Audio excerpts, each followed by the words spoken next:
Do-it-yourself couch cleaning, the do's, the don'ts, and some professional tricks that will help you get more out of your upholstered furniture. Stay tuned. Our video today is to show you how, with a few brief steps, with equipment you probably already have in your home, how you can clean your upholstered furniture. And just as important, why you never ever want to use dish detergent to clean your upholstered furniture. This is an accident waiting to happen. Few simple products, few simple tools, some instructions coming right up. The first step in cleaning any of your upholstered furniture is dry vacuuming. You'd be amazed, or maybe you wouldn't be, at what you'd find. Food, pet hair, all kinds of debris in this upholstered furniture. It's always best to use a vacuum. If you can get one that plugs in like this, this is a Dirt Devil machine, has a gentle beater bar, and essentially you're going to vacuum all pieces and all sides of loose cushions like this. So, real simply, These Dirt Devil machines are fantastic at removing pet dander, pet hair, and ground-in soils. There's a link to them in the bottom in the description of the video, and doing just vacuuming on a regular basis will save your upholstery many times. Help it look cleaner and be healthier.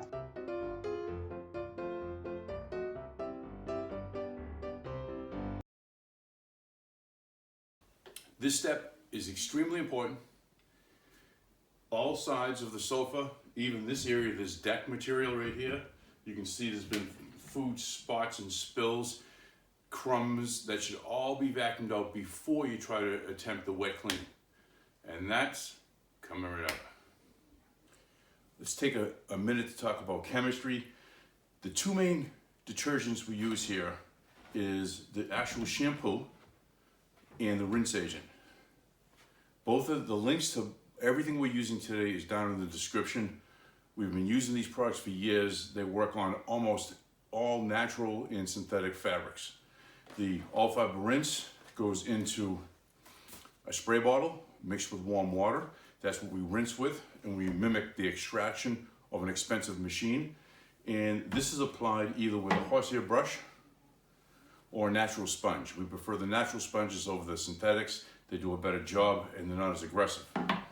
So coming up, you're going to see the technique we use to clean, and also why we don't use dish detergent. One of the reasons you don't use this, it can destroy colors and textures of a fabric, and it's extremely difficult to rinse out.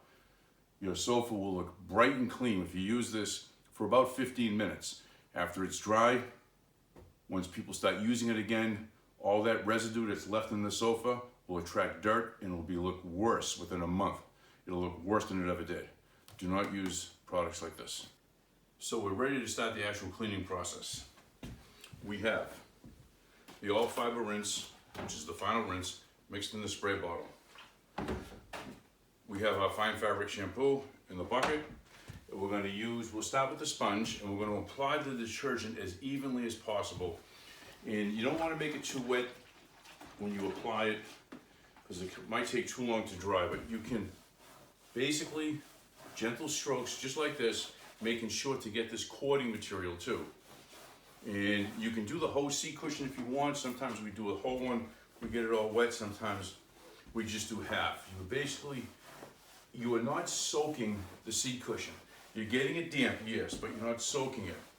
And what you would want to do is give it a few minutes to rest or to dwell. Let the detergents dissolve the oily soils, usually from, if someone lays on the sofa, from the hair oil or the oil from the skin. Or if you have a pet that likes to jump up on the sofa, that too. So you can see how these natural sponges do a great job at distributing the detergent evenly. And if you did take one of these wet terries, like this, it's perfectly clean, and you rub enough, just like this, for a few seconds, you will see the dirt that's actually on this upholstery. Even if it looks clean, there is dirt there. So you want to be cognizant of that. If you have something that's very soiled, you can use the horsehair brush to agitate it, circular motion to agitate it. Essentially what we're going to do is spray the all fiber rinse, which is an acidic based rinse which removes the soil and the soap residue. And we're going to spray and then extract of all the tools that came with our wet vac, our normal shop vac. We happen to like this one. It mimics the tools we use when we professionally clean upholstery. Make sure to evenly wet the fabric with the rinse agent, going methodically over each area that you wet out. Evenly overlap the dry strokes that the shop vac is doing. Repeat if necessary. Better a few gentle cleanings than one very aggressive cleaning, and you should be fine.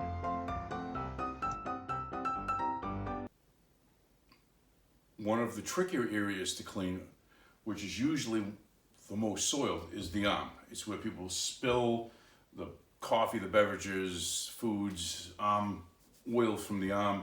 So let's try that out. Here it's very important not to use anything too abrasive. The arms are generally where the fabric wears the fastest, and if it's threadbare with some agitation, you can open those seams right up, harming the fabric. You'll see from the cloth I just rubbed of the soil that's in that arm. This is where you should apply the detergent, agitate it in with the sponge, let it sit, do the other arm, then come back and extract. Let the dwell time, the warm detergent, sit and help loosen up some of that soil. Slow, methodical, overlapping dry strokes are important too. And there you have it. So you would follow the same process whether you're cleaning the arms, the back cushions, or these seats. If it's very soiled, apply the detergent to 2 or 3 seat cushions so they all sit for a while. Agitate them with this, which is a horsehair brush, extract them, and then last but not least, when you're completely done, stack the cushions. If you don't have a separate place to put them, stack them on top of this deck material right here on the sofa, like this, like a teepee, and then put a fan, any oscillating fan across it to help dry it. It's important to dry quickly. If you have a fabric that the colors are not very stable, they may bleed. It's important to dry it fast. That's why we use an acidic-based rinse. It stabilizes colors. Questions or comments, please leave them below. We hope you enjoyed the video, found it helpful. If you did, we appreciate that thumbs up. Want to see more like this? Hit that subscribe button and the little bell. You'll be notified when we upload another video. Again, thank you for watching. We look forward to your questions and comments.